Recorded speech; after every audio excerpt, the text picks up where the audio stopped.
আচ্ছা তোমার সমস্যাটা কি? সবসময় দেখি টেনশন নিয়ে থাকো, কিসের টেনশন করো আমারে বলো তো। টেনশন না করে উপায় আছে? একদিন তো সবাইরই মরে যেতে হবে, তাই না? এতে টেনশন নিয়ে আর কি আছে? যার জন্ম আছে তার মৃত্যুও হবে। একবার চিন্তা করো, সবার শেষে যে মারা যাবে তাকে গোরস্থানে নিয়ে যাবে কে? এই যে ভাইজান, আপনি ফকিরে টাকা দিবেন না, ভালো কথা, মারতেছেন কেন? শালা সবার কাছ থেকে 5 টাকা নেয় আর বলে জান্নাত পাবেন। ঠিকই তো বলছে, দান করলে সবাই জান্নাত পাবে। আমার বউ কি সরকারি গোডাউনের মাল যে সবাই পাবে? মানে কি বুঝলাম না। আরে আমার বোন নাম জান্নাত। এই তুমি কার সাথে রাত কাটায় আসলা? কোথায় গেছিলা সত্যি করে বলো। তোর মার সাথে গেছিলাম, সারা রাত বসে রামায়ণ শুনছি। ও আচ্ছা, তার রামায়ণ শুনে তুমি কি শিক্ষা লাভ করলা? আরে রাখো তোমার শিক্ষা, আমি তো এখন পর্যন্ত বুঝতেই পারলাম না সীতা কার বাপ।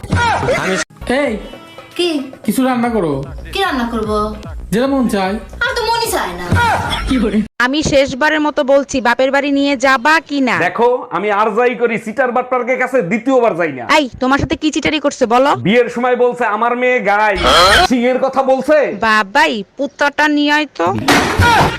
শোনো, আমার ভুল হয়েছে, আমাকে মাফ করে দাও। তুমি আমার মন ভাঙে টুকরো টুকরো করে ফেলাইছো। ভাঙা মনটারে আবার জোড়া দিয়ে নাও। তুমি এক কাজ করো, একটা গ্লাস নাও, ফ্লোরের উপর আছাড় মারো। 1 মিনিট। হ্যাঁ দিছি। এবার ওই টুকরো গুলোরে জোড়া লাগাও। গ্লাস তো টুকরো হয় না, স্টিলের গ্লাস ছিল। ভাইজান, শুনলাম আপনার বউ নাকি ড্রাইভারের সাথে পলায়ে গেছে। আর ভাবি বললেন না, চরম বিপদে পড়ে গেছে। এখন বলেন তো কি করি? আরে ভাইজান, পলায়ে গেছে ভালো হইছে, এখন আরেকটা বিয়ে করবেন। বিয়ে তো আরেকটা করতে পারি, কিন্তু আমি তো ঘর জামাইছিলাম, আমারে কি এখানে থাকতে দিবে? এই কই তুমি? কখন থেকে ডাকতেছি, কথা কানে যায় না? যা বলার এখানে এসে বলো। উকিল আদালতে যায়, আদালত উকিলের কাছে যায় না। আচ্ছা ঠিক আছে, দরজা লাগাতে আমি চলে গেলাম। এখন আবার তুমি কোথায় যাচ্ছ? তুমিই তো বললা আমি উকিল, অন্য আদালতে যাচ্ছি। আচ্ছা ভাবি, আপনি যে এতগুলো বাচ্চা নিলেন, এদের নাম ঠিক মতো বলতে পারবেন? শুধু আমি না, দুনিয়ার সবাই বলতে পারবে। বলেন কি, তাই নাকি? তা কি নাম এদের? January, February, March, April, May, June, July, August, September, October, November করে ডিসেম্বর পেটে। Hello Google. আমি গুগল থেকে নার্গিস বলছি, বলেন আমি আপনার জন্য কি সেবা করতে পারি? বউয়ের অত্যাচারে অতিষ্ঠ হয়ে গেছি, বউরে বাপের বাড়ি পাঠাবো কেমনে? হারামজাদা, তুই নিজেই তো ঘর জামাই থাকোস।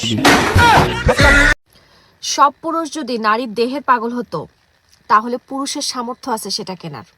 পুরুষ কেন বিয়ে করে?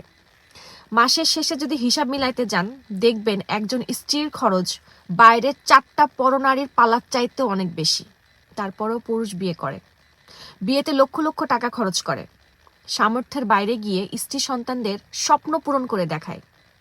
স্ত্রী সন্তানদের জন্য ছাদ খোঁজে। তাদের আরামের জন্য সবচাইতে উত্তম ব্যবস্থা করার জন্য রোদে পুড়ে কষ্ট করে। পরিশ্রমের সাগরে দিন রাত নিজেকে ব্যস্ত রাখে। নিজের জন্য না, স্ত্রী সন্তানের জন্য।